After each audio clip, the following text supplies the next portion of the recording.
Thanks for looking at me. Thanks for everything. Well, it's very kind of, we have a lot to report tonight, and I want to start with an update on a story we went through last night. In Houston, there was a Bengal Tiger on the loose, just strolling through a neighborhood. Nobody knew whose tiger it was until a man who turns out is out on bond for murder showed up and grabbed the tiger and fled the scene. The police chased the man briefly and then lost him, which is weird. But then last night it got weirder. Houston police tweeted, update number 2, Victor Hugo Cuevas, that's the guy, is in custody. The whereabouts of the tiger are not yet known. Sleep tight, kids. That's great. Anyone with information on the tiger's urged to contact HPD major offenders they give the number. Listen, if I see a tiger, I'm not dialing 10 numbers. I'm calling 911, and that's it. So the lawyer for this Victor Hugo Cuevas is, as you might guess, a character. After the police got his client, he injected the story with another twist. My client is not the owner of the tiger. He's not guilty of any crimes. He hasn't done anything wrong, and he's already been convicted. I don't know who drove away with the tiger. I don't know who has the tiger, but we did have information that would be helpful. Okay, so if... That was mysterious. But if that's true and it's not his tiger, that means this guy showed up, grabbed a random tiger, loaded it in the back of his car, and drove away with it, which is much scarier than murder. But police are on the lookout for this suspect. They warned, maybe in disguise. This is one of his many aliases.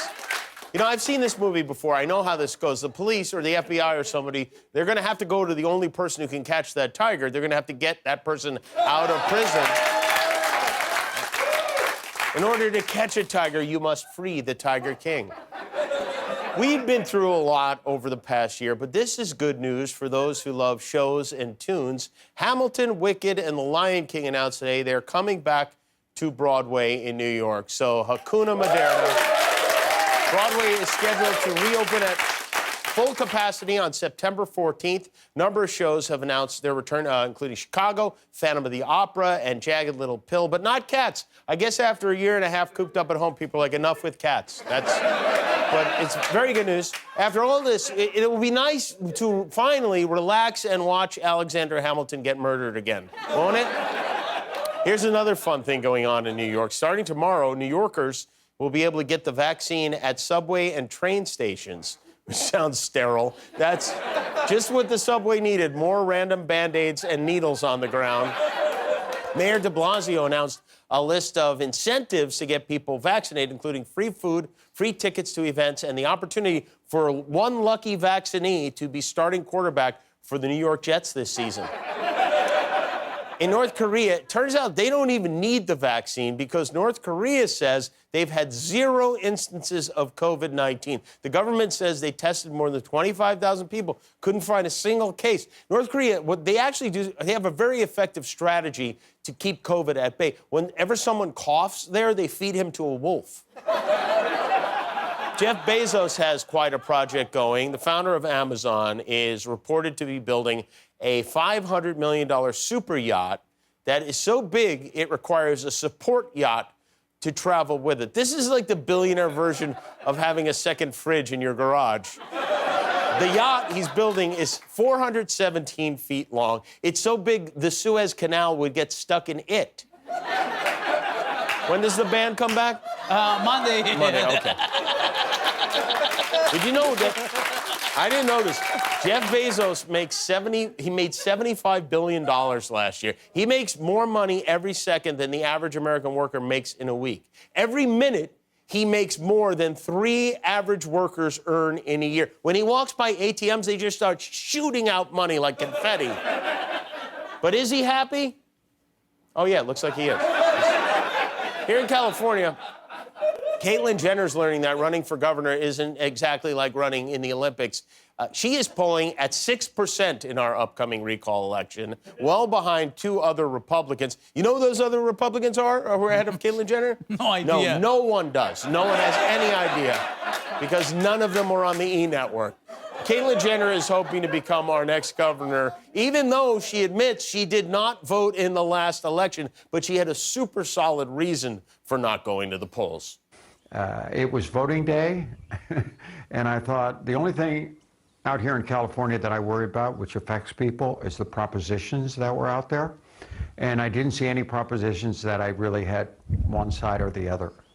And so it was election day, and I just couldn't get excited about it, and I just wound up going to play golf, and I said, I'm not doing that. Oh, she's going to be a great governor, huh?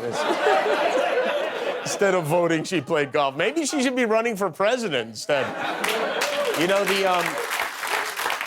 the pillow man, Mike Lindell, has come out of hiding. Lindell hosted a much-hyped rally for his new social media website last night at the Corn Palace Theater in South Dakota. It was a free show. Tickets were free. Some fans waited in line for 7 hours to get in, only to find the venue half empty when they did get in.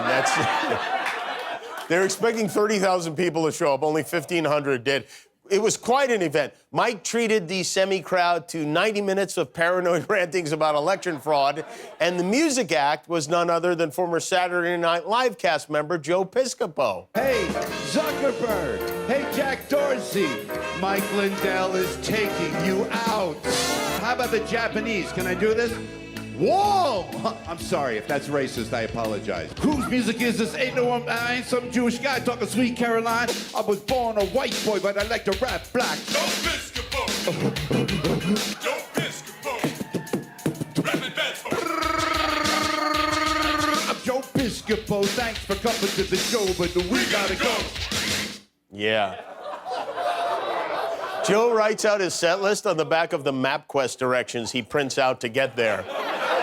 What a night. Not only was Joe Piscopo on the bill, they reached deep into the Trump time machine to pull another great entertainer out of mothballs, too. Well, folks, we got a real treat.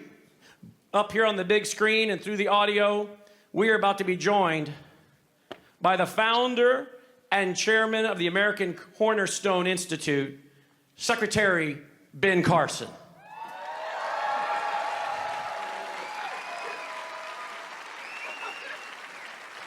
He should be coming up on the screen any minute here.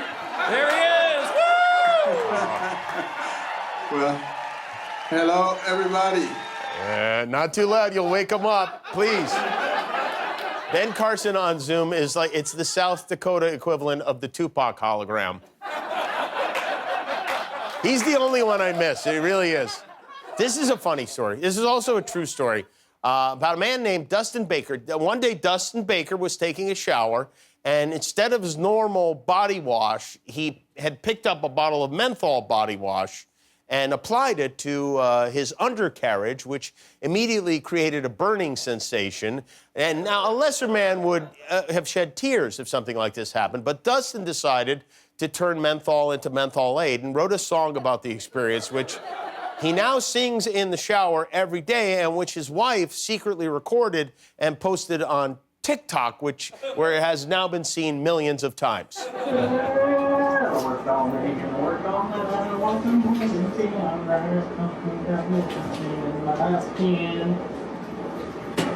Opened it up and started it on. Now I'm sitting here singing this song. I work with a cast with menthol soap again. He watched his house with menthol soap again. He watched his house with menthol soap again. Just hold on now, it won't be long. Won't have to sing this song. I won't wash my ass with menthol soap again. That's it. It's a timeless lesson, and needless to say, I was eager to find out more. So joining us now from Grover, Colorado, please welcome Dustin and Riley Baker. Hi, guys. Hey, how are you?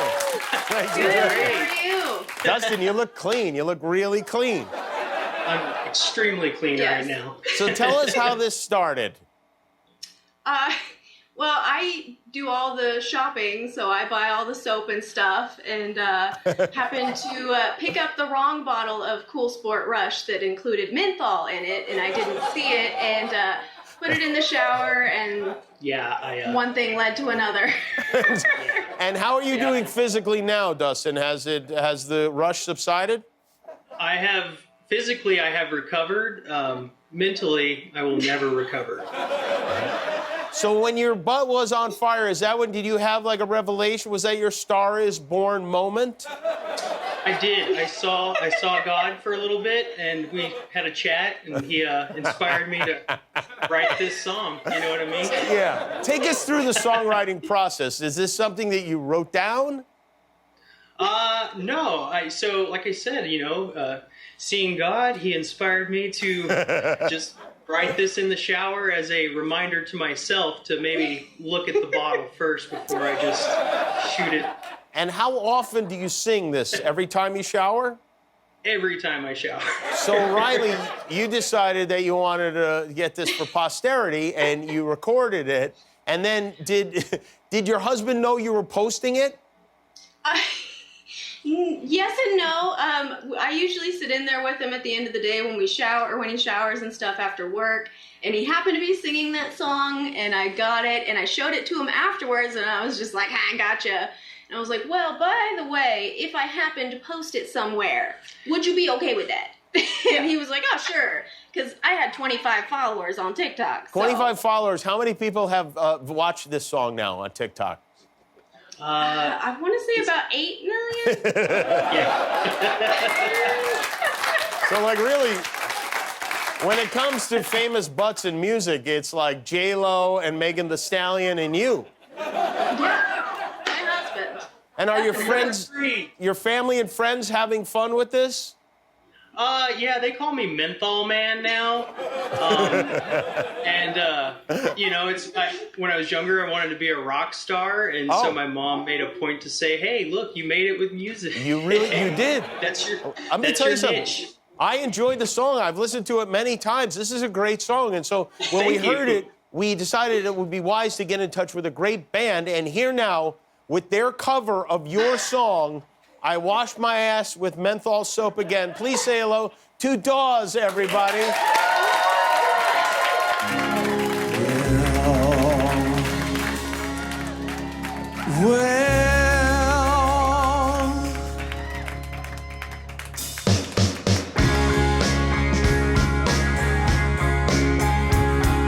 I worked all day and I worked all night. I wanna come home and feel alright, but something's got me shaking in my skin.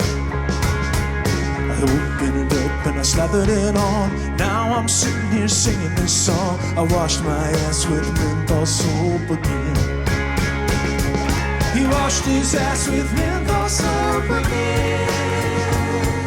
He washed his ass with menthol soap again. So put it on now, but it won't be long. I won't have to sing this song. I won't wash my ass with menthol soap again.